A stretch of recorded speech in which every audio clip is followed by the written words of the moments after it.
Whole sports all plays. Yeah. Whole sports all plays. Whole sports all plays. 365, we making up plays. You talking the game, get you through the days. We're high in the court, the dime in the lane. Variety topics, living the same. All presentation, sports information. Hitting the airways, taking the nation. Sport all plays, like working your faces. Grace at the field, so tie the laces. Whole sports all plays. Yeah.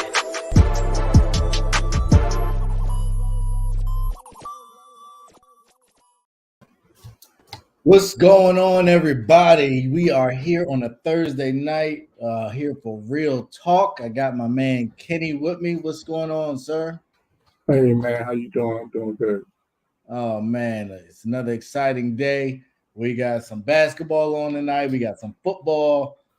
I do have, and Taysom Hill just goes in for the touchdown. So it looks like the Saints will be going up 14-6. On the Cardinals. But yeah, glad to be here. We got some basketball on as well. I do have the football game on Prime. I think we should all be used to that by now. If you're not, man, you sleep. Missing a lot of games. Yeah, you sleep.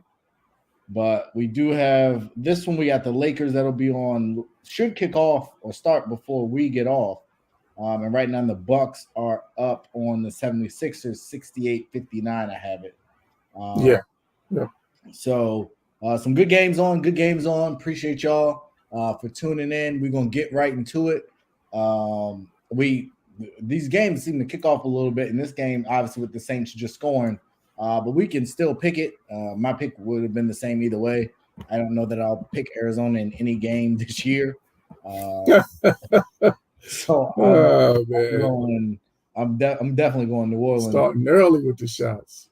I mean, I don't know what it is with me in the state of Arizona either, because I've never been there. I have nothing wrong with them. It's just chaos between the Suns owner and just the quarterback of the team. It's just, it's not Chris Paul. I just don't like, I guess, any of their players outside of Devin Booker.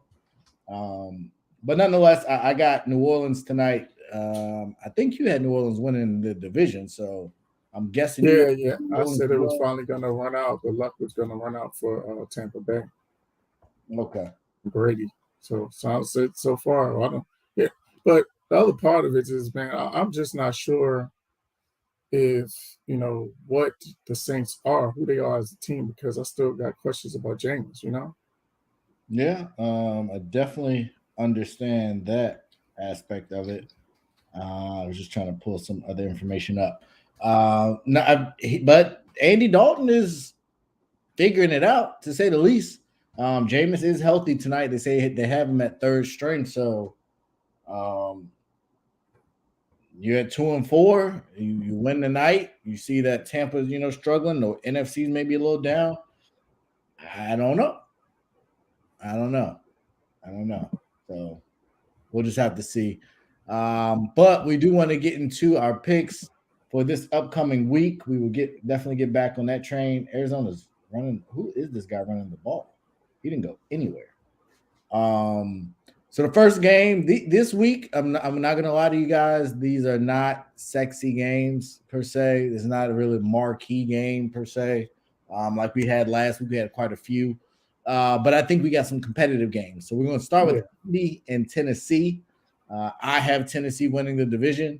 You guys have the Colts. So naturally, I am taking Tennessee. It would only make sense. And I do like the way that they've been playing. This is just bad defense. That's like 5 missed tackles.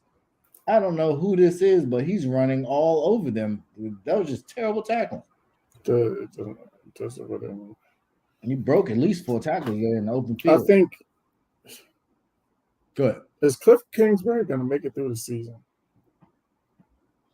I mean, I think it depends on how they finish. If they go 500 or they're close to 500, I think you should keep him. No, like what do you really expect out of this team? And if not him, then who? So I feel like if you just recommitted to the quarterback and he finally got his weapon back tonight in Hopkins, if they finish the rest of the year with a winning record with Hopkins back, I think you can speak to, hey, when we got in a full assortment of people, we're above 500 team. And maybe if we get a whole season of that, the Rams are getting older. Seattle, we don't really have a lot of faith in them. San Fran has a quarterback situation that they still got to figure out. Do you blow it up when you potentially could be the head of the division for a little bit? I don't know. I don't have that answer, but I think it does. And nice catch to Hopkins. I think it does start with how they finish this year, though. I think that's critical. So that would be my 2 cents on that. But you said you're going with Indy, correct? I am. I didn't say, but I am going to go with Indy. I'm going to go with the premise that this, stealing that win last week versus the Jags is going to spur them in the right direction and give them a spark. And because I think you have to, this is almost a must-win game for Indianapolis, because you don't want to get too far. You don't want Tennessee to get too far ahead of you, because it's, as the season goes on, the games will get any easier. So I think this is kind of a must-win win for Indianapolis, and I'm going to go with them that they're going to keep that energy and keep that spark. Okay. I'm not gonna argue with that. I do think Tennessee's figuring out as far as how to run the ball better. Derrick Henry, I think, is kind of getting up to speed, as well as I think the defense has been playing a little better than I thought they would be. So I think they get it done. They figure it out. And then I'm just never been a big Matt Ryan fan, although I'm not a huge Tannehill fan either. We'll keep it moving. This game's tough for me. This game is really, really tough, ladies and gentlemen. I got my wish, and the worst kind of way, via injury. Taylor Heineke will be starting for the Washington Commanders this week, but I can only imagine what it's been like inside that locker room with everything going on. And we can spend some time on that, because I don't have that on the list. But we can get to all the Daniel Snyder stuff once we pick the game. I just have no idea what to expect from really either team. Aaron Rodgers hasn't been, having the best of years. This year, there's been some public lack of satisfaction there. And Washington, man, I want to pick them. I finally got Taylor, but man, that place is just a mess. So I'm gonna do it. I am going to pick Washington, potentially against my better judgment. I just don't really believe in what Green Bay has. I think they're getting worse, not better. And I believe Heineke will come in. I think Terry McLaurin will thrive better.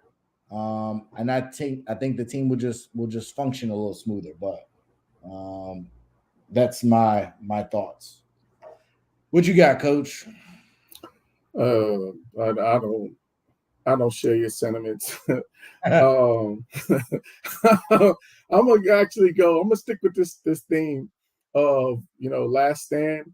That if Green Bay doesn't win this game this week, it's problems all over the place. So I think that you have to win this game if you're the Packers. So for that reason, and then also all the dysfunction that's going on, to your point, with Washington, I just don't see how they, it's just a train going downhill, and it's like an avalanche of just, bad energy and bad vibes. You know what I'm saying? So I just don't see how. And I think Green Bay is the better team. Like if you put everything together and you look at all three phases of the game, maybe except for special teams, maybe.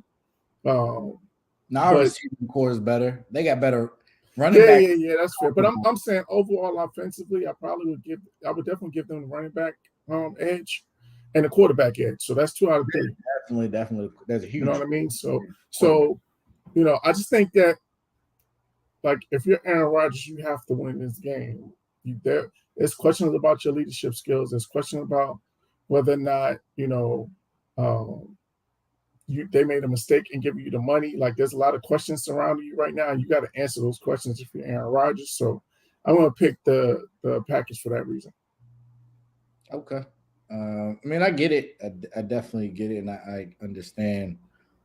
And I did look, and the Vikings, I keep forgetting, are 5-1. So yeah, you go 3-4. You can basically. That's what I'm saying. Yeah, it's getting late in the evening, early. I think our season has already been decided. Good pass. You know, good pass. Making me rethink it. No, I'm gonna stick with it. And we're gonna see what Washington do. We're gonna see what Washington do. But to the dysfunction. For those of you who don't know, I'll give kind of a rather brief synopsis. Daniel Snyder sucks. Ultimately, the gist of everything. He's sounds like, by all accounts, a miserable person. He's been a miserable person from suing fans over a decade ago. Like, he's just that kind of guy. And he's that kind of guy because while under investigation for hiring private investigators to follow people within his own organization, he hired investigators to follow other owners, including Roger Goodell. So somewhere, something was missed. He's kind of thumbed his nose at the league over the course of the years, more so quietly versus recently he's come out publicly and basically admitted, if y'all take me down, I'm taking y'all. I'm taking everybody down. John Gruden had a similar thought process. I don't know that he necessarily would have the ammo to follow through. His pockets are deep, but they ain't that deep. But if Dan Snyder depending on how petty he wants to be, there is a Flores lawsuit that is present, that exists. He strikes me as the type of person he would lie. Oh, yeah. Just so the players could win and the owners could lose if they're going to force him to sell. Like, I just think you don't come out that strongly against those people unless you feel pretty confident about something. No, he's got a hammer that he can drive. He ain't just saying that for nothing. And given how they didn't release the documents, leads me to believe the reason they didn't do it then is for that reason. He was not supposed to be having like ownership decisions. Apparently he's been denied or defying that rather. And they know, and no one's done anything. And the reason no one has done anything is because I guess there's a level of fear or maybe just brazen, we're the NFL, we do what we want. But it sounds bad. Jerry Jones and Robert Kraft got into it recently, which those were things we weren't hearing before. At least not between the elites. Mm-hmm. So I guess I'll turn it over to you, just kind of elaborate on your thoughts on the Washington situation. But ultimately, what outcome, what do you think follows? I think it's unfortunate all the way around. But I think to your point about the constant issues that they've had with Daniel Snyder, I think they're now at the point where there's like enough is enough. Where, this was kind of the last straw, and even his, staunchest defenders are now kind of on board, I think, of getting him out of there. So, you heard Robert Irsay come out, which is rich because you got some nerve talking about somebody as an owner with the issues that you've had, but that's neither here nor there. But I think that they are going to band together, and I think that's why I said that while his money is long, you have one billionaire versus 29 billionaires. Like, you know what I'm saying? You just do the math. And so eventually it's just going to be too much for him to overcome. And so I think that they're going to, now while he does that, what I want to see and what I got my popcorn ready for is what comes out, what skeletons come out. Because, apparently he's got some stuff on Jerry Jones.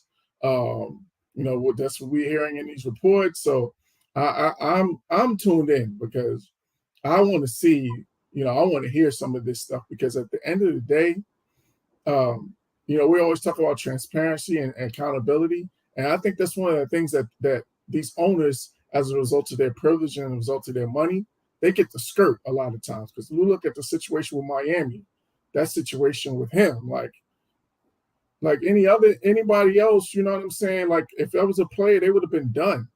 So, just look at the receiver from Atlanta. His name escapes me right now. Calvin Ridley. Thank you, Calvin Ridley. You know what I'm saying? They dropped the hammer on him, but when it came to the owner, because the owner is the boss of the commissioner, he could only go so far. You know what I mean? So I just think that I want to see what's going to happen with this. So ultimately, I'm with it. I'm here for it. I want to see all the information come out. I want to see all the skeletons where they're buried, and so that way we can, really see what these owners are doing out here. Definitely agree. Quick aside, I don't know if you guys just saw the Cardinals were going for 2 after they did score a rushing touchdown, but the running back just blasted the DN on the chip. It was Michael Parsons, like he just caught him, but it does look like there was a flag in the end zone as they were grabbing Hopkins, so they'll have first, or they'll get their attempt from the 1. So we'll see what they do. But I did just, man, he got cracked trying to get in, like knocked him backwards. It was crazy. No, I agree. I definitely agree with transparency. I believe I want it all out. Unrelated, like we've joked about my Kanye support or Ye support and all the stuff he's dealing with right now, and a lot of it which he's brought on himself. But if we're gonna air people out. Like, Right. Let's keep it a buck. If y'all have these high standards of how people should own and operate, Exactly. then y'all should be held to the same standard. That's right. Give them that same conduct policy that you give the players. I would argue, as the owners, y'all the standard should be even higher for y'all. Exactly. So if y'all having them kind of conversations that I think they're having, that John Gruden was having, I think we should know that. For sure. If they're passing pictures of cheerleaders around, then we should know that. If things are being done and conducted in the workplace that are wrong, Ime Udoka, then we need to know that, because too many people said it's commonplace for him to be railroaded the way he is being railroaded. So with all of the different allegations and things versus this team, I do not think Washington is just some sullied franchise and everybody else is this polished and pristine group of people. Like, I just don't believe it. So I'm all for it. I think it's over time for that. And maybe that'll help get some of these old people out of this position. And yeah, man. Yeah. Some new energy, some new money in there. Absolutely. It's time for the NFL to have a minority owner. And my thought, maybe there will be a couple, because there might be a couple teams available, which means the bidding is more sparsed out, which means that brings the price down. Because if I can bid on 3 teams and it's not everybody bidding on 1, so it's a little different. So no question. I think we'll wait to see if they call his bluff and call for the vote. Then he'll have a decision. And I think I am curious to see what comes of it, but I'm here for it for sure. On to another game. A game, if you would have told me at the beginning of the year, I would have had absolutely no interest in talking about. But here the Giants are, sitting at 5-1. The NFC East is just staunch. We have a 4-2 team at the 3 spot, which would be in 1 spot in most other divisions. And they're playing the Jaguars, a team I cannot seem to figure out for the life of me. A team I like a lot. I like the talent. I like what they should be. I'm really close to saying they're a quarterback away, which is not what I want to say, but I need to see more of a step with that talent. So I feel like I'm making the Celtics all over again. I am going to pick Danny Dimes.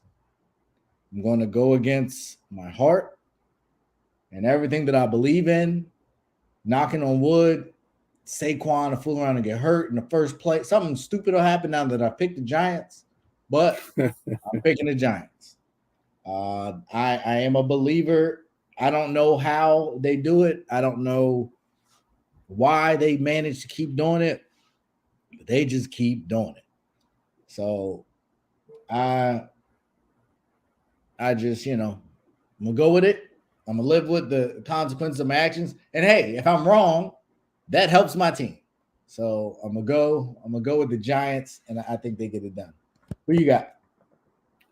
I agree with you as much as I'm with you, as much as I can't stand the Giants. And, I did get the ticket, so, for the misses, so we will be in the building. I just think that the Jags are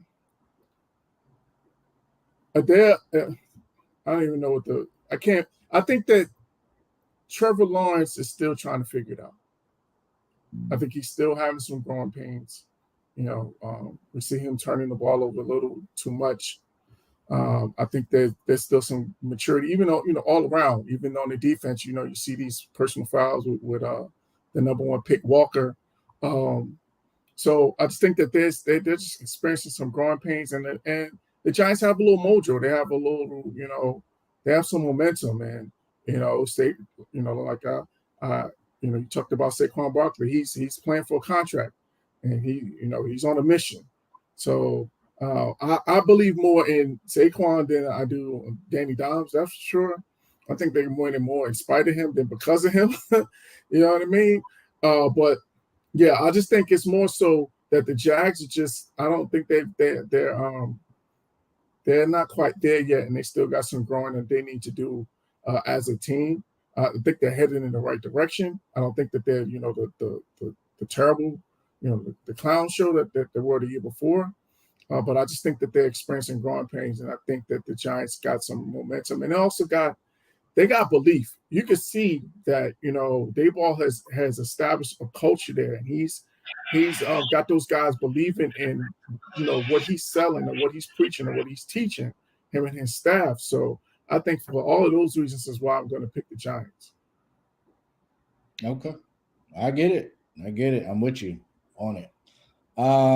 That's actually the first game we got, picking the same. So we're gonna go to the other side of the same state with the Jets, who are, I believe, 4-2. Do you have that right? Yeah, and 4-0 on the road, I believe. Yeah, or something like that. I said it before. I'm gonna say it again. I said Zach Wilson. I think he's all right. He keeps figuring it out. And I cannot say the same thing about Russ. And after the recent reports have come out, like, not good. John Elway and them got to be like, we cannot pick a quarterback to save our life. Hey, I think this is going to cost Elway his job. I think, and they gave him the deal. That's what I mean. That's why. That to me, that's why that's going to cost him his job. Because this is 3 quarterbacks, basically. You only got, you hit it on Peyton Manning, but that was really only for 1 year. And you didn't find Peyton came to you. Exactly. All the other guys, the Osweilers and the Tebows and everybody else, they just haven't been successful. So the Paxton Lynch, like the exactly. List the list goes on. So yes, indeed. So yeah, I'm going Jets. I think that defense has got. You talked about positive energy. I think that defense is swagging out. You saw it at the end of the Green Bay game. Like they're not afraid. They'll put the cheesehead hat on. They'll jump. Oh yeah, their swag is up crazy. Like that's what they're about, and that's what you need. And they're young, and they got. I think Elijah Moore came out, said he's unhappy. Cool. I think they're gonna get rid of that distraction. It's not the right time. Yeah, because they're winning. Like it's not about you right now. Not at all. So it remains to be seen. I think he's a valuable piece, so they can get something for him, or somebody needs to pull him aside and say, "Hey, chill out. Like we're doing something here. Just cool out. We got a young guy. He's back. will get going, but you can't be doing all this extra. So hopefully they do get that figured out here shortly. But I am going with the Jets. Who you got?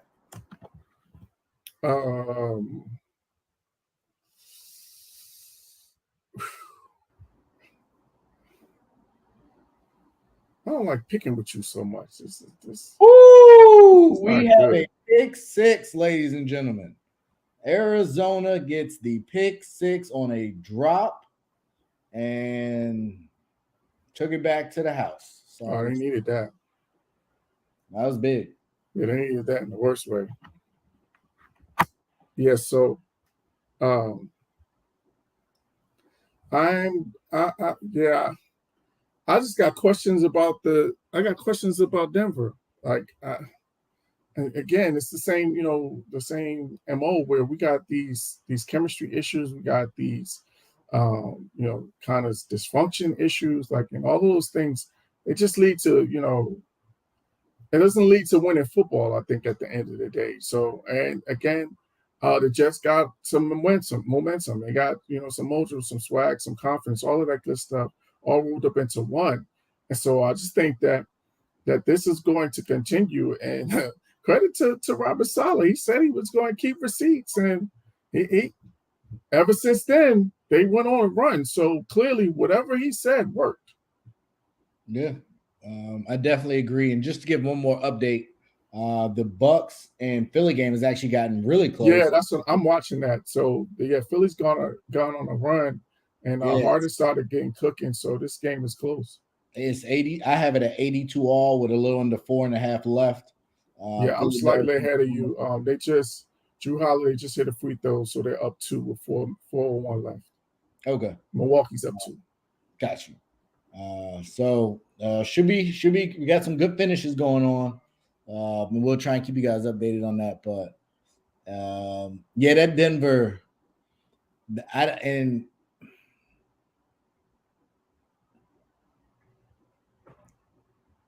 like Russ, or what I thought, Russ was, what I thought Russ represented. Quarterbacks are divas. That's not surprising. But when I heard the Marshawn Lynch story, and for those of you who don't know, he's saying that I don't know how he was trying to reach him, but Russell Wilson basically instructed him to call him through a manager. And Marshawn obviously said, "We good." Mm-hmm. But I don't know how you go from an NC State transfer to Stanford to a 3rd round pick. So you got to call my manager to speak to me, and we play together. We in the huddle together. I'm picking up blitzes on your blind side so your head doesn't get crushed. You didn't give me the ball at the one and cost us a Super Bowl, and now you saying I got to call your manager to reach you? Like, I'm a bit appalled. I get he has the suite or whatever at the stadium for him to sleep in, like all these superstar accommodations for a guy that's not playing very much like a superstar, regardless of what his paycheck says. And just quick update: Andy Dalton with a nice scramble there on the 2-minute warning. On the 2-minute drill as they're going, moving down the field a bit. And I think I missed it, but Arizona missed the kick. They missed the extra point. I don't know. I'm only watching the basketball. Okay. Yeah, because I'm on YouTube TV, so I don't get Prime. I'm in my office, so I don't get Prime in here. Got you. All good. So I will do that. It is 20-14, and they are driving it. Just had an incomplete pass. But we will get on with it to the next game. You had Jets or did you have Denver? No, I picked the Jets. That's what I picked the Jets. Yeah. But let me say something real quick about that Russell Wilson. Like, you're doing too much. Like, you can't be that guy that's being extra. Like you should be able to be relatable. Now, of course, I'm in nowhere near the same category as Russell Wilson, but I have somebody that helps me out. That's my manager. Shout out to Gabe Tyus. But I said all that to say, like, I'm not that you should be able to hit me directly. If you're somebody that knows me, or and I'm speaking as if I'm Russell Wilson, like if it's somebody, to your point, if it's somebody that knows you, that's been in the trenches with you, we're not doing that. We're not talk to my manager. You know what I'm saying? Talk to my agent. No, hit me direct. You should have my direct number to be able to call me or text me or whatever at any time. Like, knock it off, man. You're just doing too much. Definitely too much. And I don't know if there will ever be a documentary. Andy Dalton with another interception, and this one was just a bad pick. Another pick six. Oh my goodness, they needed that. Arizona needed that in the worst way because their offense is struggling.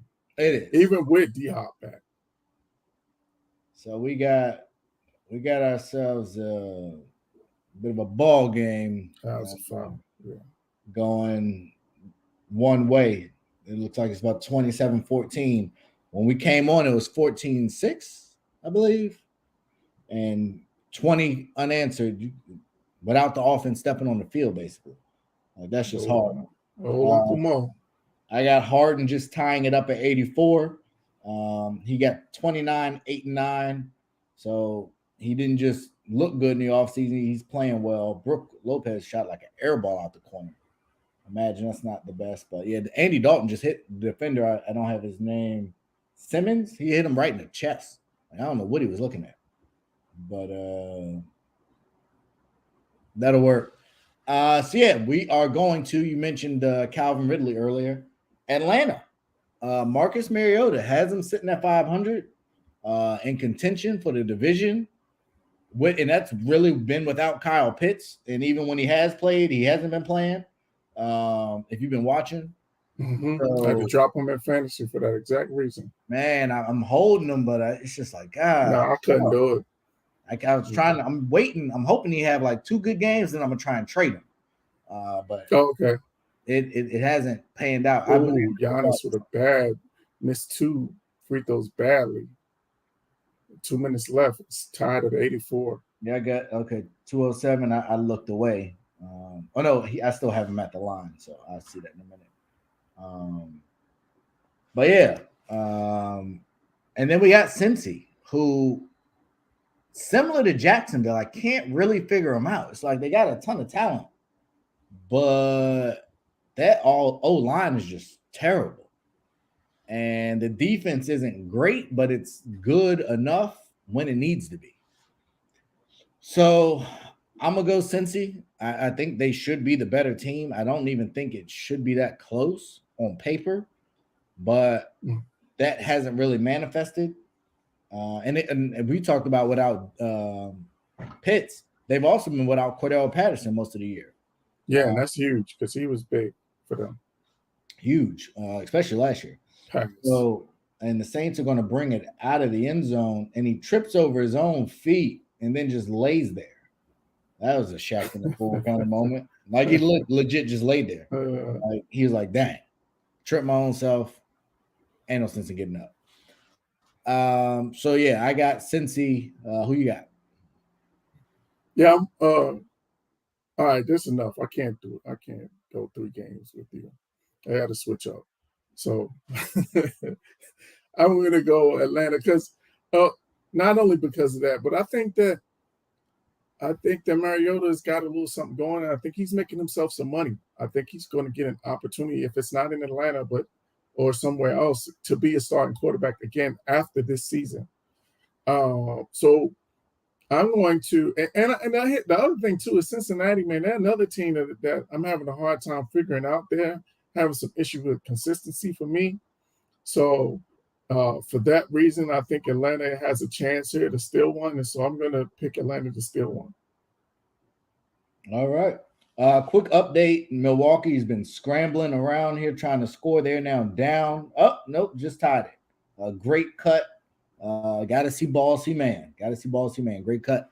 by Grayson Allen there to tie it up at 86 with a little over a minute Yes, left. sir. And Local the Saints, product, Providence School. After that trash kickoff return, decided to just take a knee. So Kyler getting a ton of help tonight. They are up 28-14 going into the half. I'll actually switch this over to the bigger screen, but we'll get there in a second. So we got our picks in. You said you didn't want to go Atlanta, or you didn't want to go Cincy. That's fine. Yeah, I'm going Atlanta. So Atlanta's fine. You know, it's good. We're now at halftime. Like I said, in the game so far, it's been I guess an exciting game for some of the wrong reasons. It's kind of some sloppy play. But when we do look at it, it is the return of DeAndre Hopkins. Obviously, a welcome sign, you would think, for Kyler Murray. And he's targeted him 5 times, and they've connected 4 times for 37 yards. So about on pace. You figure that's 8 catches, about 70, 80 yards in the first game back. That's kind of what you expect. Yep. But then no one else has much of anything. And it can't be that. And that's the problem to me. That's the problem to me, is that I think that Kyler Murray sometimes gets too fixated on D-Hop and doesn't spread the ball around. Now, don't get me wrong. It helps me in fantasy because I got him on one of my teams. So I kind of hope he keeps doing that. Yeah. So, and I got Kyler Murray in another league. So it helps I'm me talking in a about sense. Not Murray. You know. I got both. So I got so on one team I got D-Hop, and then on another team I got Kyler Murray and Zach Ertz. So it's helping me in one and then hurting me on the other. You know what I mean? Gotcha. Yeah. So, but I think that's what makes the offense more explosive, is when he's spreading the ball around, where you don't know where the ball is going to go. You know, that's what makes Tom Brady so great, is that he's going to throw it to whoever's open, whoever's is getting to their spot first, and whoever it is that first open read, he's going to get them the ball. So I think that's what Kyler Murray has to get to, and that's the maturity level that he has to get to, that he doesn't become D-Hop fixated. I think it's tough, especially when you've had the start to the year that he's had. You're like, oh man, like my knight in shining armor is here. Here he is to save the day. Yeah. So I think there's that, and then there's also this Saints secondary is a little beat up. But to have 96 yards at halftime, that's not going to really cut it typically. But when you got 2 pick sixes, that's 2 possessions you didn't get on the field, so that obviously plays a role. I will be curious to see how Arizona comes out in the second half, if they start throwing the ball or if they just start trying to run it and play kind of not to lose versus playing to win. So that I will be curious to see how Cliff kind of plays it coming out of the half. But I'm excited for Hopkins. We both have obviously picked him up in fantasy. We believe he will perform well, so definitely hoping for the best there. PJ Tucker just hit 2 free throws. 2 big ones. Giannis is bringing the ball up the court with 32 seconds left, right? 33 basically. And like a little high screen and roll. We got a little dribble handoff action. Grayson Allen with a pass. Great look for Wesley Matthews. Oh, big time. For 3. That's a big time. Grayson Allen. That's right. Jacksonville's own Providence School. I can't stand that kid. But hey, man, I'm in Jacksonville, so I got to pick up the local guys. I understand. We didn't pick this game, but obviously I picked the Bucks to go to the finals, so that's kind of where I'm at with it. We'll see if Philly. Who takes the shot here? You got Harden, you got Embiid, you got Maxey. Who do you think makes? I think you go 1-5 screen and roll with Harden and Embiid, and see what you get from that. And you just space out the rest of the other guys and see what you get. You might see a 1-5 pick and roll, and then see Maxey trail off of that. So that way, if that doesn't happen, then they can get the ball to Maxey and he makes something happen. So those are 2 options that they could use. But I definitely see it's going to be in one of those three guys' hands, and I think Harden's going to be the one that's going to make the ultimate decision.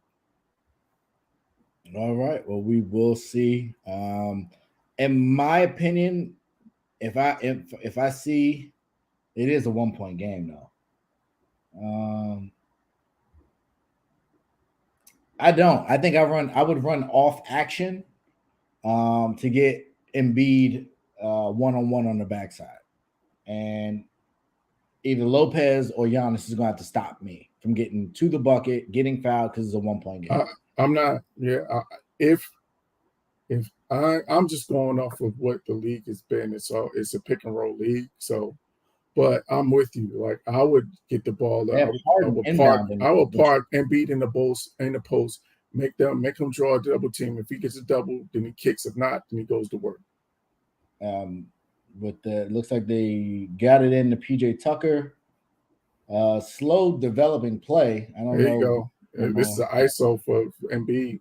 There you go. Embiid giving the side of the court. Giannis comes over to help. Embiid forces a throw a little too early. Yeah, see, to me, I would, if you put Embiid in the block, he doesn't, it's only one dribble and then it's a score. Oh, that's all Maxey. It sure is. Maxey. And putting him in that much space, I think that's what led to that play.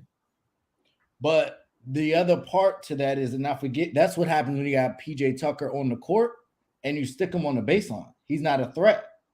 So Giannis can help off of him versus having PJ in the corner. I mean, he is, but you will live with him hitting that. You will live with him shooting that shot. That's the guy you're going to help off of. I don't want Giannis as the help. Like if I'm Embiid, whoever Giannis is guarding, I want Giannis to play the ball. Got you. Like I'm not going in this scenario. The reason the pass was more difficult because he had to throw it outside of Giannis, who was hanging out in the lane. It was just a poor play, but I think that's because the set was poor. And that looked like it. At the end of the day, I said it from the start of that. Yeah, I said from the start of that play, it looked like they didn't know what they were doing. And just personally, I don't want to be the guy, but that's coaching. Like, that was a terrible final possession. It wasn't executed well. I don't think they inbounded the person. To be fair, though, it's not like we haven't seen Embiid make plays off the dribble. So while spacing was wrong, the lineup was wrong to me. Like, no, I don't think the spacing was because you had Tucker all the way on the weak side. Philly still has the ball. I don't have the volume on. Yeah, they got some home cooking. How? It looked like that went up from Matt. That was obvious. Harden keeps, Harden shoots. They didn't give him the call. They didn't give him the call. So all of that flopping, it came back to bite him. They went with the action, but I know he wanted to take the shot, but Maxey was open. But that's not a bad action, though. They fit the ball screen. Yeah. You can give him the initial contact. They got him going to his strong hand, so you can't ask for a better look than that. Harden's got to square up and play through that contact. He was too busy trying to draw a foul than trying to make a shot. But who did you pick to be Defensive Player of the Year? Jrue Holiday. Coaching says these two situations are not. You don't want Jrue Holiday on your ball carrier or your ball handler. I apologize. And then you don't play it where you don't make Giannis guard and give Embiid a chance to get to the middle. Both of those plays, you got the ball in the right person's hands, but I don't believe they were put in position to be successful. One, Embiid got the ball too early before he even started to make his move, and that's why it just was disjointed. Like, that was not crisp at all. And it's not a bad shot, but I just feel like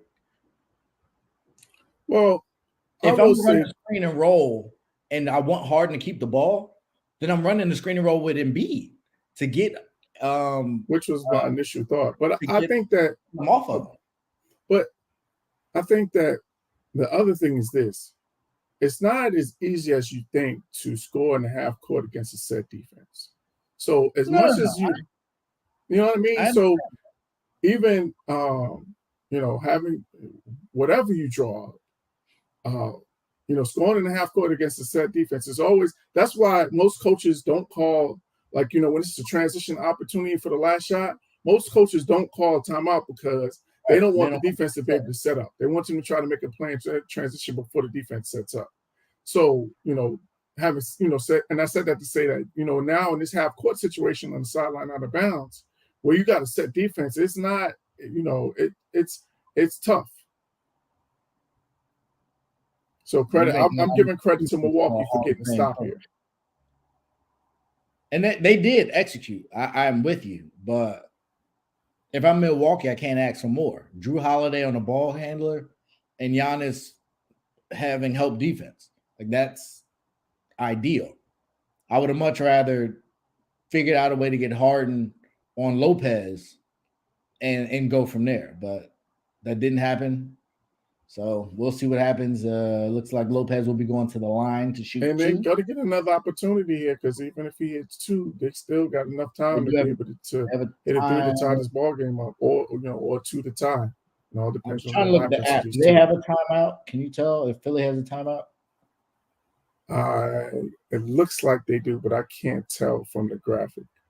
It looks like Lopez missed the second on purpose, according to the Gamecast. I'm waiting to see it live if that's what. Yeah, he hit the first one.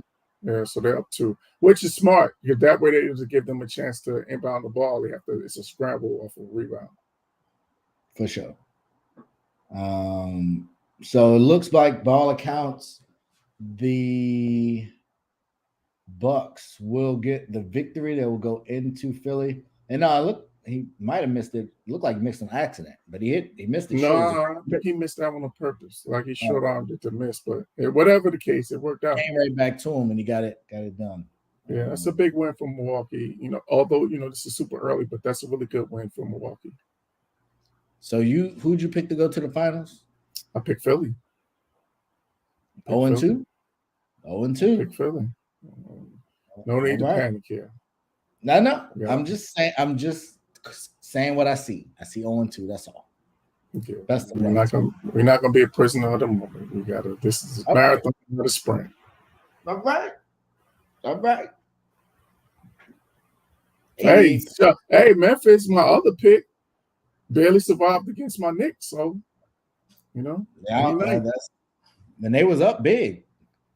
Exactly. So we'll get back to it now that game has ended, and I think the other game's still at halftime, and I don't believe the Lakers have kicked off. So we got a little lull in the action. So we'll get back into the topic. So Buffalo, we've seen what they represent.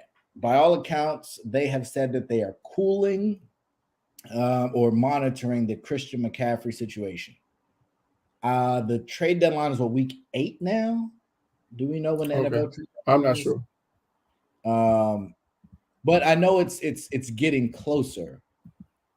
If you are Buffalo and you are looking around at the landscape, at what the NFC represents, and who you are potentially going to have to deal with in the AFC, what is the hesitation in going and getting that type of talent at this point? Well, first, the trade deadline is November 1st, so it's right around there. So they better figure it out real fast. Yeah. So, but to answer your question, and I said it before, I think it depends on what the price is. Like, I'm not going to, give them, I don't want to get Herschel Walker. You know what I mean? Like, if it's a reasonable price or something where I don't have to give up, my whole, you know what I'm saying? They're not asking for the sun, moon, and the stars. Like, as long as it's a deal where I feel like it's going to improve my team and I'm not giving up too many assets, then if I'm Buffalo, I'm going to do that, because again, this is pretty much the only thing that they're missing in terms of keeping them from clearly being the team to beat. Of course, I picked them as my Super Bowl.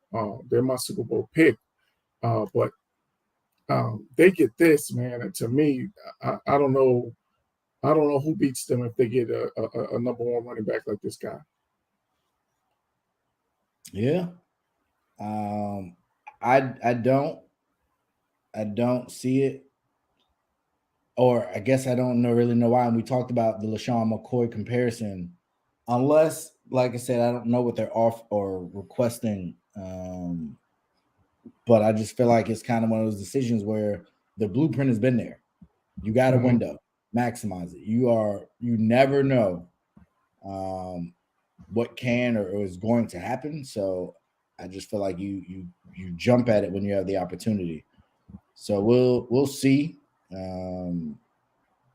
ultimately what comes out of it. But I'm optimistic that we get something good done here. I think they'll do it quickly. If you send Singletary back, maybe a young defensive player, like that's just dynamic talent. Like that's offensive changing talent with Davis and Diggs. I think you got to make that decision. So given that decisions have to be made, by all accounts, your Dallas Cowboys will be switching their quarterback. They will be going through this week with, it sounds like, Dak at quarterback. He's been taking most of the first team reps. And by all accounts, it sounds like he's looked good. So are you excited that Dak's back? Do you think this makes you guys a better team? Yeah, without question. I think it makes us a better team. And then also, I'm glad that he gets to be able to kind of ease his way back in. That he doesn't necessarily have to, come in and kind of be, have his feet put to the fire, because, these are the Lions and the Bears are kind of a nice way for him to ease his way back in, where you're not, playing against the upper echelon of the NFL. No disrespect, Bears and Lions fans. It just is what it is. I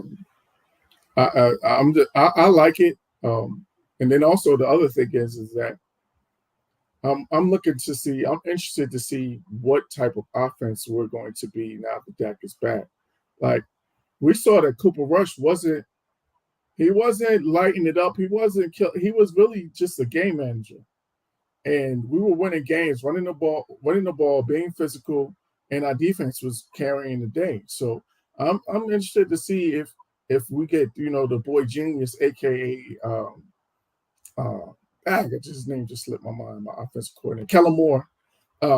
If he's going to, try to reinvent the wheel and try to, be all fancy with all these different, play designs and, trying to prove that he's the next great NFL head coach, or is he just going to keep it simple and go with what works and just be physical and we run the ball and then we play off of play action? So that's what I'm going to be watching. Well, I won't be watching. I'll be at the Jags game, but yeah, what you do for love anyway. Well, I was about to say, don't sound so excited about it.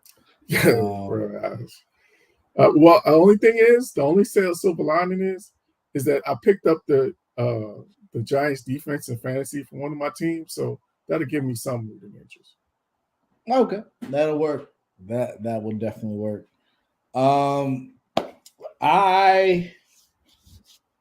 I think it's the decision you have to make. What I think is the scary part of this is, if for whatever reason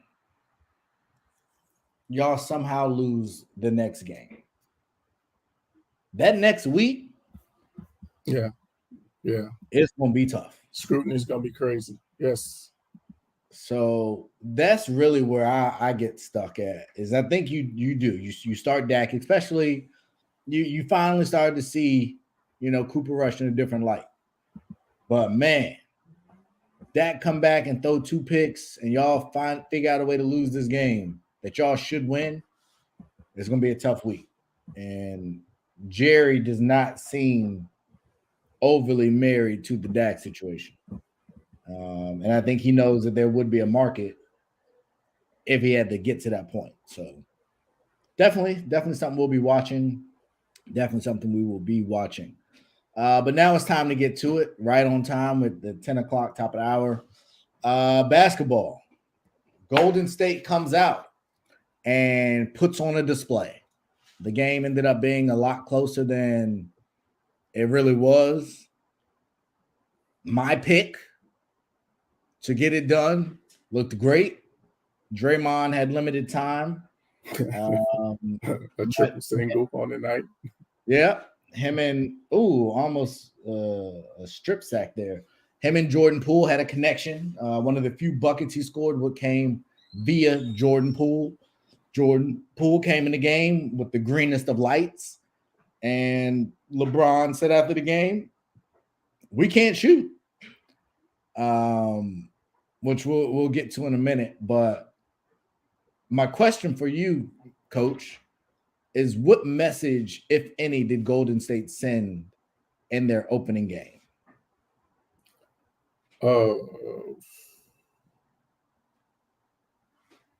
Damon, go to sleep. you average one comment a night where I gotta send you to bed. You made me lose my train of thought. Golden State. So I think, I did call it that they was going to make a statement that they were going to, it wasn't going to be any distraction or anything like that. They want to prove that this is not an issue. And I think more so, this is more about the Lakers, man. I did say, and Damien, I'll give you this one. The questions about the Lakers making the playoffs, I can, definitely see why people would be looking at me like, are you sure you coach basketball? But it's just one game at the end of the day. So it remains to be seen. But, to answer the question, Golden State is, to me, clearly the team to be. Being the defending champs, I just, kind of went outside the box a little bit and picked some guys, some teams that I think are going to ascend this year. But if you're going by chalk, then it's the Golden State Warriors. They have everything they need to repeat as champions, and they, with Steph Curry being Steph Curry. Clay being, coming back, and you expect to see a better version of Clay, a more healthy version of Clay, to a certain extent. So they got everything in place. Even they got the young guys. Even now Wiseman's playing now. Kuminga is going to give them contributions. Moody, and Jordan Poole. Here's the crazy part: Jordan Poole didn't have a good game. I think he's like 4 for 15 or something like that. Yeah. So he didn't have a good game. So it actually could have been worse. That's fair. It's definitely fair. Just a quick update. The Saints are in the red zone. So I got a notification from, I think it was ESPN, telling me that the player in your lineup, I might still have about Taysom Hill? Nah, it was about Chris Olave. They told me he wasn't playing tonight. And so I benched him for somebody else, and he's been killing. I had put him in, but they told me he wasn't going to play. And then I heard, because in a group chat, somebody was beefing because they had Taysom Hill as on a bye. Oh, I still have it. If you can see it, Will Lutz is on a bye. That's wild. So I don't know if he's playing or not. But yeah, I played Montgomery because they told me Olave was going to be out. And then, to your point, they still have all the Saints players on a bye. So I don't know, but that blew me, and it's still wrong. I'm sure it's blew some people's money. So this ESPN, better tighten up. That ain't no good. Now I'm pretty confident in that team in that league, but if I lose this week, and with Olave currently going off, like they better make that right. Oh, and it is because I played Hopkins, and he's on the bye, so it ain't just the Saints. This whole game tonight is on the bye. apparently. Yeah, I'm sure that's just a glitch. I don't like that. Yeah. I don't like that at all.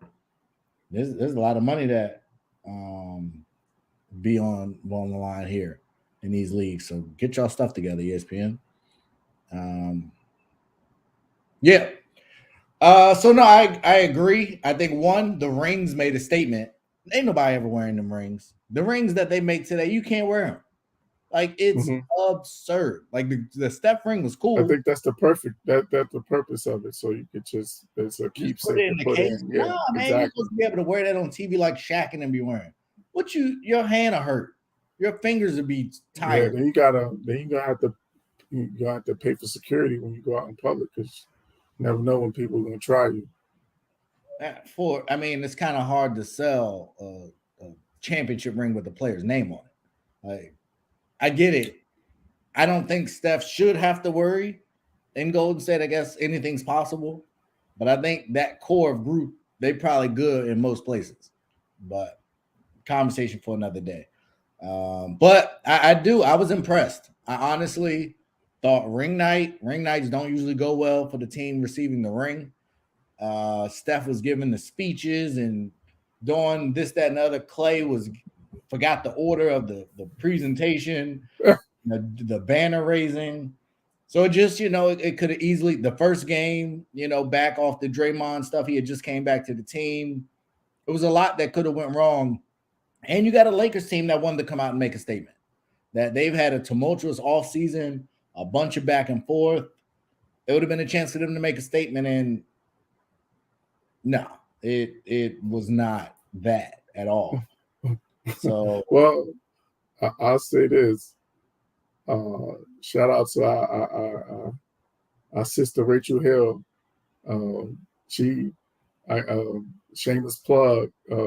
My NBA season preview of my podcast comes out at midnight tonight, and she said the Lakers are trash on there, and she's turning out to be. She sounded like she's right about now. They look really shaky. So tonight's a big night. You talked about you're not going. And they're already off to a bad start. Darvin Ham just called the early timeout already. Oh, I didn't. What time is it? It came on at 10. I thought it came. They already started. The Clippers off to a quick start. Get that pulled up. My bad. I did not. That. I thought they had a bigger lull in between the two games. So while I get that pulled up, but we can keep it moving. Yeah, I think it was a good statement. I think it sent the message to everyone. And based on what I saw so far out of Dallas, and that was a bad loss. I think we might get to that today. Yeah, we do. I think it was a good start under a situation that could have went bad. I will say the other thing, and I don't know how much of the game you watched. It looked like a lot of seats were empty. That whole lower level was all black. Like it looked like luxury seats for like the whole lower level. But it seemed like there was a lot of empty seats. And I know the state is expensive. And I know the area is expensive. I just wonder, and people are leaving the area. I just wonder if they're going to start losing some of the Golden State with the cost to do business. And we were talking about with these contract situations coming up. That's going to be an impact to that as well. So definitely something we got to keep. Well, not really keep track of, but it was just interesting to see. I'll say that, given their history and their Dub Nation crowd, for a ring night ceremony with LeBron, it did not feel that was that. Yeah, they could be spoiled fans too, because they've had a nice 4 and 8 years. Yeah, 4 and 8 years. With that being said, LeBron said what I think we all knew going into this year, coming out of last year, probably even before last year. They can't shoot. But there's a way and time and place to say it and do any and everything. So my question is when you are shaking Draymond's hand at halftime or in the middle of the game, in the middle of the third quarter. And then you come into your post-game conference when you didn't shoot that great. And you are already saying, we ain't got no shooters. We ain't got no lasers. In game one, what is LeBron overreacting? Is he checked out? Or is this a media overreaction?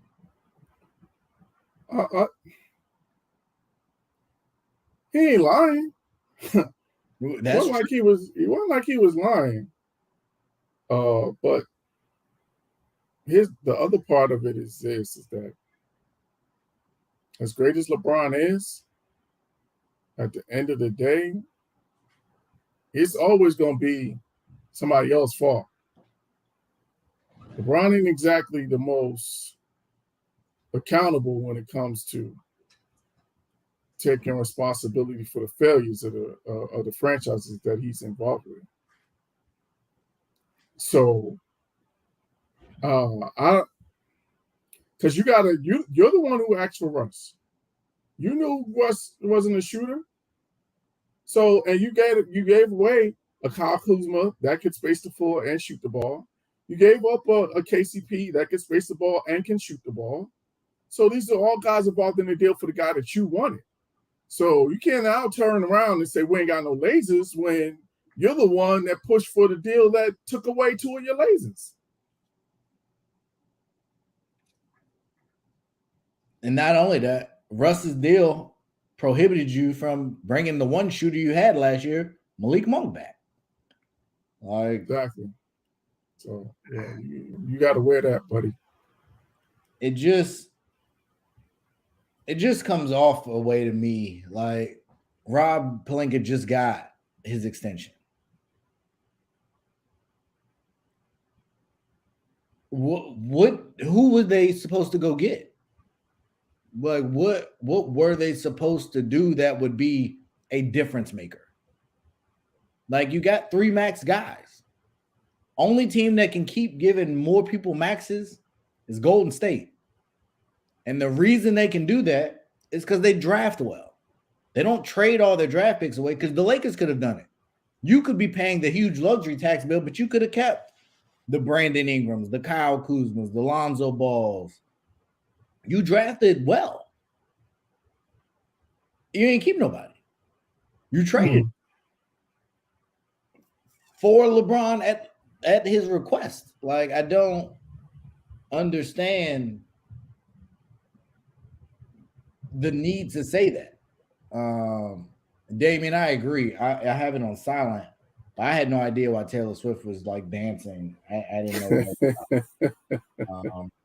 I'd be good if I didn't see that again, to be perfectly honest. But I digress on whatever that was.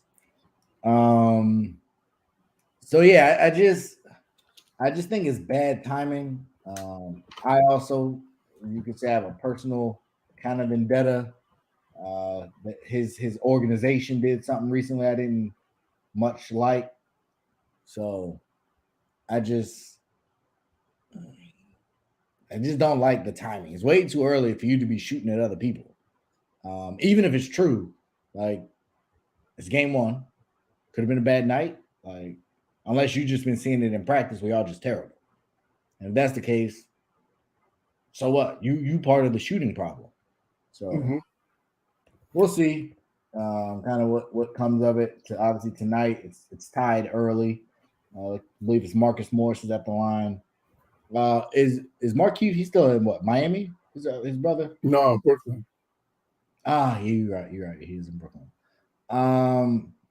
So from one player I don't love that much to another player I like even less. The point guard, as some people blasphemously call him. Oh boy. Chris Paul was in finals form and season. Shout to Dad, man. Hold your head up, bro.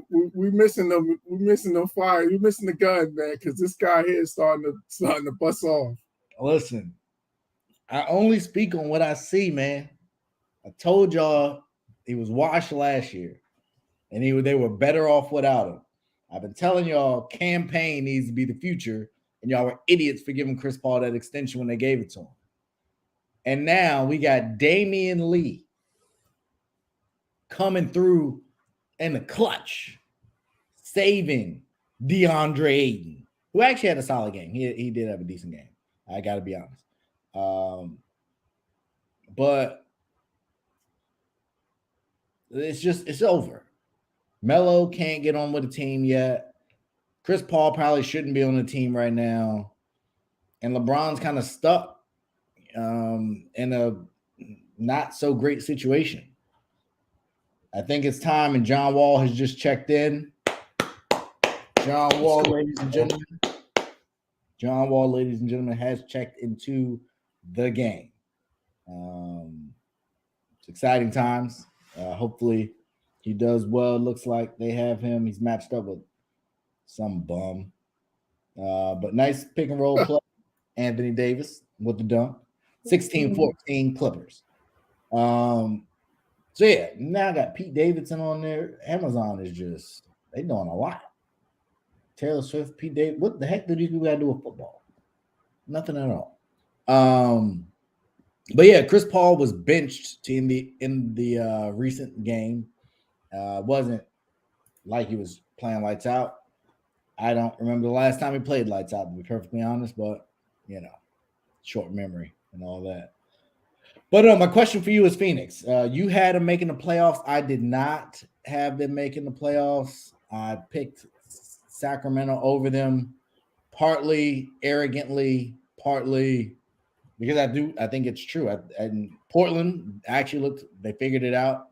I don't know if they'll be able to take a big enough jump long term, but yeah, based on what you saw out of Phoenix, because they did mount the comeback and get the W, are you optimistic or pessimistic based off the first game if you're Phoenix?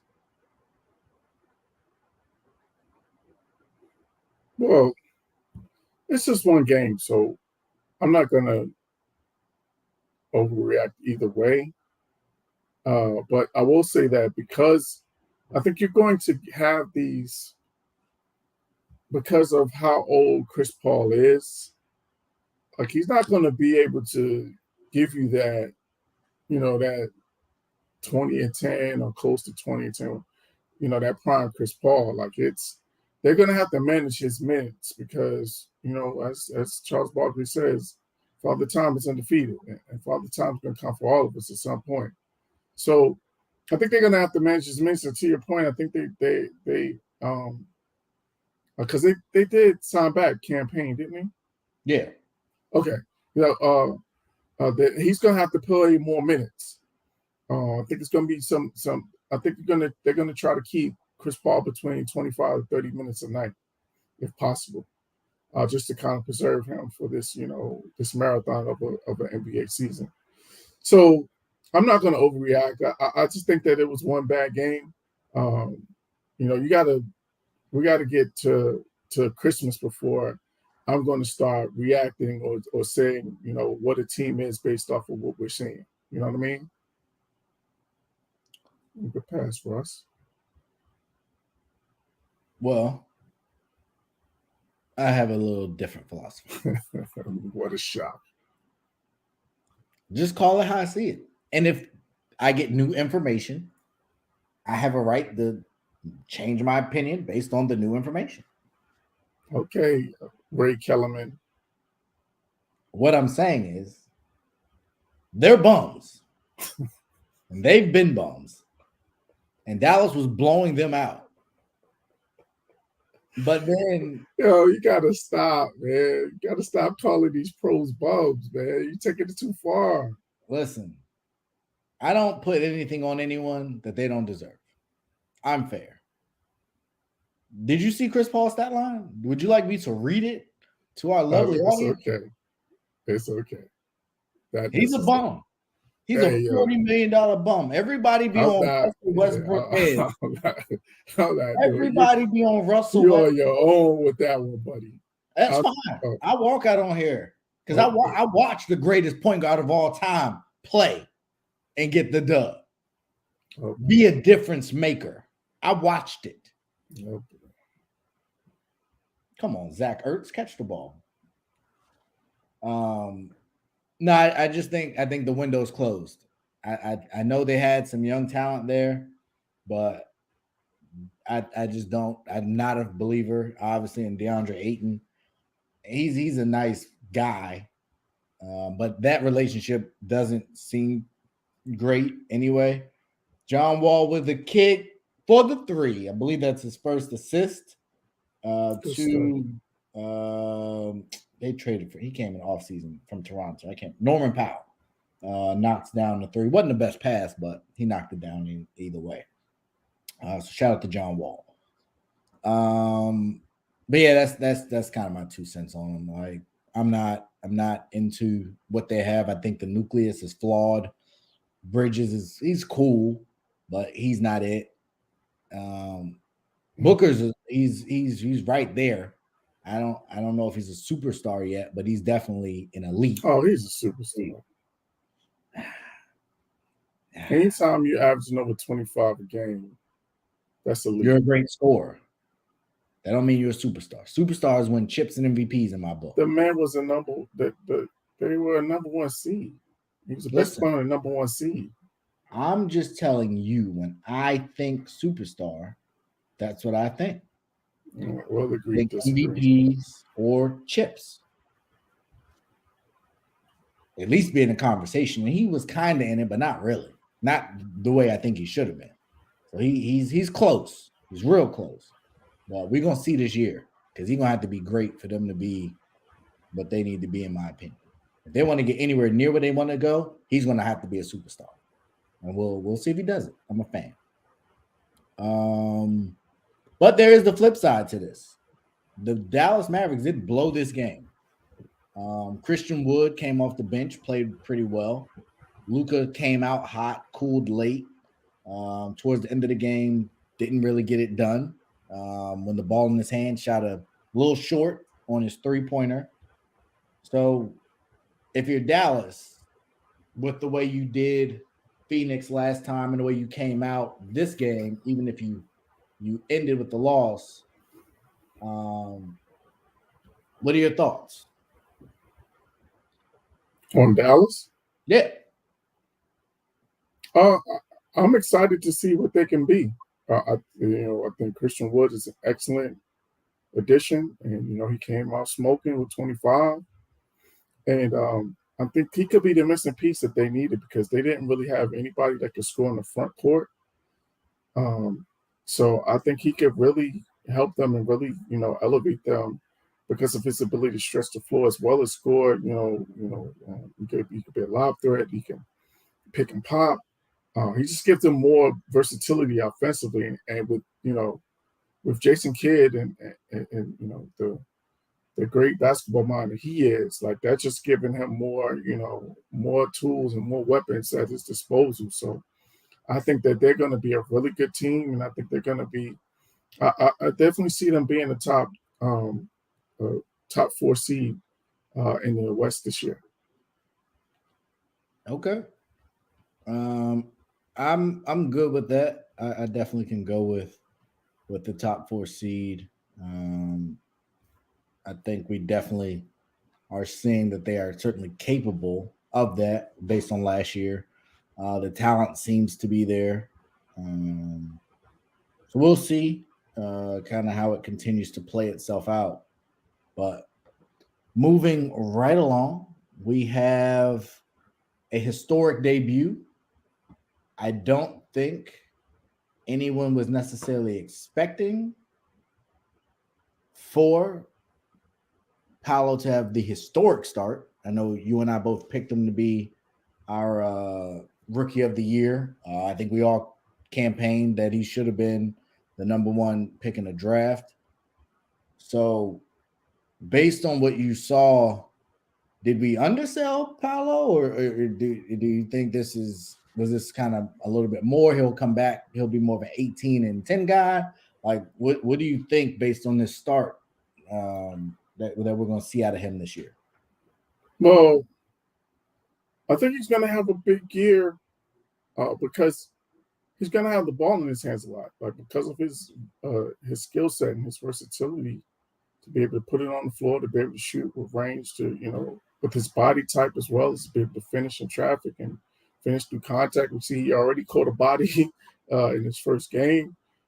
So I just think that he's going to be a problem for the entire league just from the jump. So I just think that this is a precursor of what's to come with this young man, because especially with the Magic that being that they're rebuilding franchise and, basically they picked him to be the face of the franchise, they're going to put him in the position to be as successful as possible. You know what I mean? Yeah, I definitely agree with that part. I was surprised a little bit how much, to your point, he did have the ball in his hand. Given that I think they have decent guard play on that team, but he showed he could be a playmaker. He had some big shots. He did really everything you would really want to see from a skill set standpoint.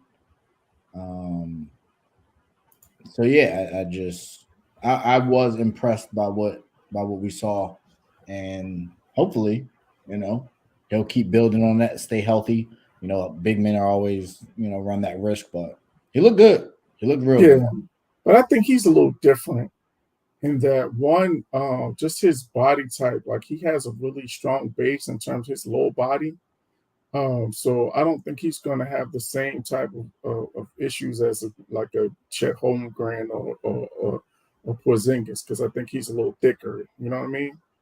No, I can definitely agree with that as well. And it looks like Arizona scores on a running play. Pretty methodical drive overall. So we will definitely see kind of what comes of it. But 34, or it'll be 35-17 here shortly. And D-Hop is definitely being featured. Oh, nope. I'm sorry. I take that back. He looks like the running back was down at probably about the 1. So for those of fantasy implications, they do have the ball. Looks like it will be at the 1 yard line. The touchdown should come off the board. But I also thought the ball definitely went off Max's hand, and they gave him the ball. So we get a nice little play action collar and hit Ertz or D-Hop for a touchdown. Help a brother out. Support either. I don't think I'm either guy at the moment. So I think I have both, and I'm not playing against anybody. So we will see. But yeah, let's keep it pushing. Shout out to Paolo for his historic performance. I do want to make sure that we get some time before we get out of here to talk boxing. We didn't really get a chance to cover it last week. We didn't cover it at all last episode. And obviously, it was a bunch of fights this weekend. Have you got a chance to go back and look at the other ones, or you just watched the Haney fight so far? Yeah, just the Haney fight and just the highlights of the other ones. Arizona fumbles the snap on. They tried to hand it off, and they fumbled the snap. So that is unfortunate for them as they take a loss there. But for the Haney fight, because I didn't actually get to watch the Haney fight. I watched the other two. Was it more of the same? Did he change your opinion at all, or what were your thoughts? No, he was actually better in the second fight. Like he was toying with this guy. Like he was totally overmatched. Kambosos. He didn't belong in the same ring with him. Like, and so when you say it again, I would say more of the same, because I didn't feel like that. I feel like they were different class in the first fight. But I think the difference in this one was Haney was sitting down and punching and was trying to get him out of there. So like his confidence level was so high, he was just trying to take this guy's head off. So and I saw it early that Kambosos was switching. He was trying to switch from southpaw to orthodox. I mean, you know what I'm saying? And so he tried to, you know how you say junk up the game? Like he tried to junk up the fight early. And so that let me know that he was already matched. So it was just total domination, and credit to Devin Haney. And this is another division where we gotta really hope and pray that we see the fight that we want to see in terms of him and Tank getting it on. Yeah. So it was short, but Kyler throws a touchdown to Dortch. Just called the touchdown. So they took the touchdown off the board, but they put it right back. So they did not throw it to either of the people I needed them to throw it to, but such is life. And the Clippers are up on the Lakers 35-23 at the end of the first quarter. Dang. Exactly. Already. But no, so you said you want to see the Haney Davis fight. I'm still trying to figure out if we're going to get the Davis Garcia fight. If they can't make the Davis Garcia fight, I don't think they definitely can't make a Haney fight, because you know how the politics of boxing. Yeah, to me though, I think that one is more likely to happen, because I think that Garcia is more style and substance. I don't really think he wants to smoke with, he's talking a good game, but I don't think he really wants to smoke with Tank. But I think Haney wants all the smoke. Like, he's that young buck that's coming for everything. And, it's kind of in his blood. This kid's been fighting. He started out in Mexico when he was a teenager, kind of similar to Canelo, where he started as a pro early. So I think that we see that fight happen before we see the Ryan Garcia and Tank fight. Wow. Okay. I hope so. I do. Obviously, I'm a Tank fan. So there's a lot of fights to be made. We're getting them. The Darrell fight was good. That was good. Man, what a knockout. But they have been talking. Even during the fight, they was talking in the fight. So when he knocked him out in that way, it was just like the perfect ending. And then he was like burying him. He had the fit on, the Freddy Krueger custom Nikes. Like, it was good. It was definitely a very good response to the last fight he had against Canelo. I don't think he wants that Canelo smoke yet, and I think he know that. But there's a Charlo there that's available. There's I don't think you really want to go Benavidez and none of them. So there's fights to be made, but it'll be interesting. It'll be interesting to see what comes of it. Hey, throw that question up from Mike Up Dylan. Let's see what we got. What do you feel?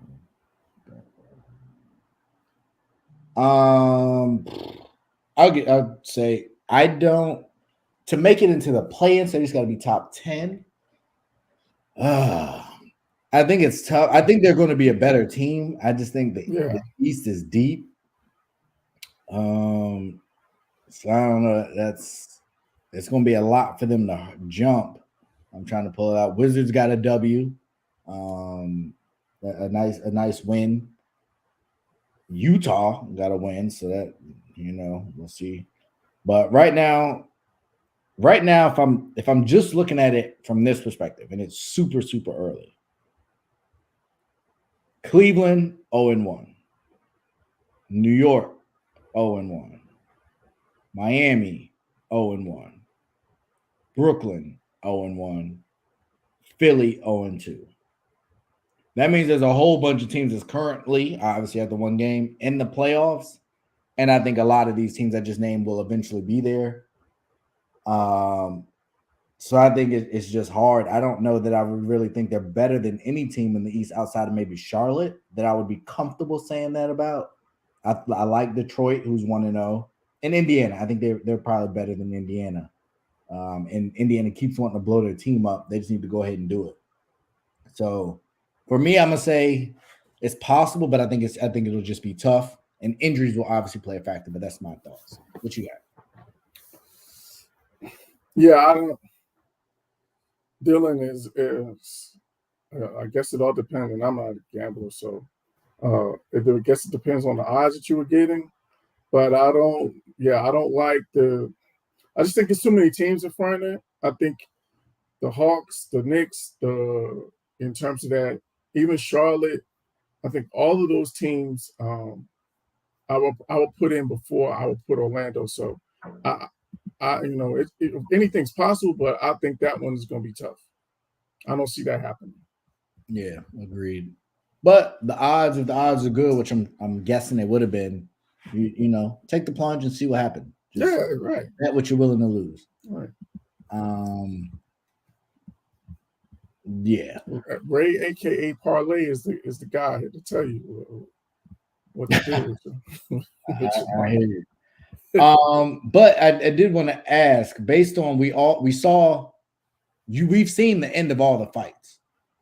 Which fight do you think had the most impressive, or which fighter do you think had the most impressive performance between Wilder, Haney, and Plant?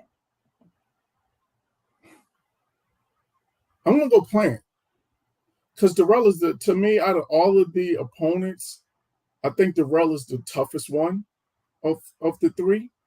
And the fact that he put him to sleep like that, like, to me, it goes to Plant. No, I agree. Mainly because I didn't hear Darrell. He left right after, so I don't know that he's talked. But I don't know if he gets in the ring again. Like, he was kind of on a tour to kind of return back. Like, this was a big fight. And he was doing okay. I think he was losing the fight personally, even before the knockout. But that kind of knockout at that age, I think he's 38. That's time to give it up. That's risky because if you come back and fight, who are you fighting? Like, if you're coming back, usually once that happens, you're never the same again, aka Roy Jones. Man. But and then the people that he would want to be going up against, that could happen again. Mm. Like, if you rematch Plant, you're talking Charlo. If you go up and wait, like, Mike could get like it's not Joe good. Smith or what's the right. or that Triple G beat. I can't think. I'm looking at his face. I can't remember his name. But you're not getting the money fight. The money fight is going to put you in danger. So, he's just going to be the guy. The guy that's the contenders are going to want to make their resume against, that type of guy. For sure. And then on the undercard of that was Gary Antoine Russell. Oh, yeah, I like him. And it was his first fight since the passing of his father. And now, which one? Is this the oldest one? The middle one. Not Gary Russell Jr. I don't know what his middle name is. It's matches that. He's the oldest. And now he's training the younger too. Right. No, I like the younger one. Yeah. So is that who fought? Yeah. Gotcha. And he looked bad. Like, oh no. He got, I think he got knocked out. Really? It wasn't competitive. He ruined my parlay. It wasn't them. And I saw Gary Russell's last fight when his dad was sick and he didn't look good. So my question is, we've seen Brett Favre play, obviously, after the passing of his dad, Mike, others. How, in your opinion, do you compartmentalize that kind of situation in boxing where you can't not be thinking, but you go to the corner and now it's your brother talking to you and your dad ain't around? Like, how do you move past that in your opinion? Yeah, I don't know. And just a real quick aside, the Lakers went on a run. I don't know who this guy number 37 is, but he just came and knocked it down shots, and so they went on a run and they're down 4. But in terms of the Russell brothers, I think they're going to have to kind of turn the page and start a new chapter and find somebody else to be their trainer. Like, as much as, and I understand, I'm sure that their father God rest his soul. I'm sure he gave them the blueprint. I'm sure that they know boxing, like no others in terms of having that DNA. But I think they need a different voice in their ear. Like, I think you need a different set of eyes, a different perspective that's going to cause them to see things differently in the ring. Because I think that, to your point about the father not being there now, I think because he was so influential, I think the only way for them to turn the page and then kind of reinvent themselves is to bring somebody else. And I don't know who that is. There's a lot of great trainers out there. Maybe they go to Tank's people because they're not too far from each other in terms of, DC and Baltimore, or they're in the Maryland area, both in the Maryland area. Maybe they go to him. Maybe they go to,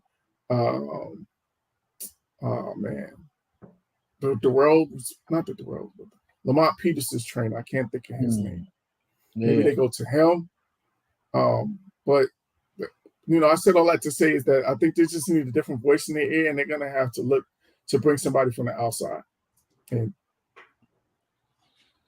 yeah, I think it's tough when it's been a family-run thing for so long. I mean, obviously, some of the stuff is inevitable, but excuse me.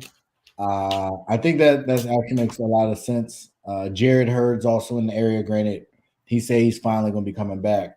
I would like to see him fight somewhere. And if he has one return fight, I wouldn't mind seeing him and Plant fight at some point. I think that would be a solid fight if Hurd gets back to what he was when he won the belt. So, yeah, I wouldn't mind seeing Plant fight Triple G. I mean, not Triple G, but Canelo again. I think it was a competitive fight. He just ran out of gas. I guess. I think he fought real tentative. He wasn't fighting to win for much of the fight. And that's what I mean. So I think he was catching them with shots and he was making them miss as well. But I mean, I think that was his first time being on that big stage. So that's now true. that he's kind of experienced that, maybe he won't be as tentative. That's fair. I can ride with that. Definitely ride with that. But we are here. We have met the end of our evening. The Lakers it's 41-36. I see. I got the weirdest kind of TNT overdrive. I don't know what the heck this crap is, but I've got 4 different screens, and I'm not with that. The Clippers just knocked down a 3. It's 44-36, just a little under 8 minutes left in the first half. All right, cool. That was nutty. I don't know what that was. Get that out of here. But yeah, we are going to leave y'all to enjoy the night. We got football. Arizona has the ball, and they are going down the field. A big penalty. I believe it was pass interference, or did they not call it? Oh, it was Robbie Anderson, actually, on the deep ball that got grabbed. They did not call it. I apologize. 39, and LeBron has the ball. I have it at 46-36. So you guys tune in, enjoy. Chris, yeah, I did that. I don't know why it had that mosaic crap. Had me over looking dizzy. Kyler running for his life out of the end zone, and he goes down. So Arizona will have to punt back to New Orleans, 35-17. So y'all have a great evening. We will be with y'all. We will recap our picks. I think I will win more. We were with some of them. Hopefully you win those games and lose the games that we are against each other, because obviously I want to win. Of course. But enjoy Dallas. Hopefully y'all get it done this weekend for your sake, for my sake. Taylor beat Aaron Rodgers. You beat Tom Brady. Imagine what Taylor Haney can tell his grandkids if he says, I beat Aaron Rodgers. Exactly. Highlight of his career. So I'm rooting for you, Taylor. Go get him. Let's go and get Dan Snyder out of there. Take care. Oh, that's the wrong one. Whole sports all plays. Yeah. Whole sports.